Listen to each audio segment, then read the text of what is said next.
নমস্কার বন্ধুরা, দেখো আজকে একটু চামুন্ডা মায়ের মন্দিরে গেছিলাম। চামুন্ডা মায়ের বাৎসরিক পুজো উপলক্ষে সকালবেলা 6টায় ঘুম থেকে উঠে স্নান টান করে চলে গেছিলাম, গিয়ে পুজো দিয়ে এসেছি। তোমাদের দেখানোর চেষ্টা করবো। ডানকুনিতে চামুন্ডা মায়ের মন্দির খুব বিখ্যাত মন্দির।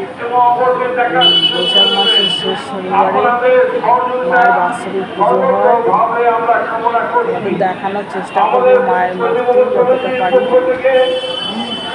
সবাই এখান থেকে প্রণাম করো মাকে। খুব জাগ্রত মা।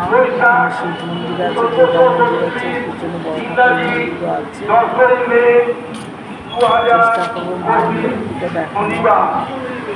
জয় মা, জয় জয় দেখা যাচ্ছে, দেখো জয় মা।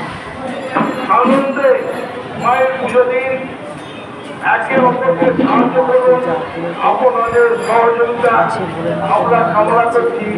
সুস্থ পরিবেশের মধ্যে আপনাদের আমরা পুজো দিন। আর একটা কথা, আগামীকাল আমাদের মায়ের অন্নভোগ, আগামীকাল আমাদের মায়ের অন্নভোগ 12টা 30 থেকে জনসাধারণের উদ্দেশ্যে দেওয়া হবে। আপনারা একদম পুরো টাইম মেনটেন করি, এই ট্যাকিং নিয়ে চলতে হবে। 2 মিনিট আগে 2 মিনিট পরে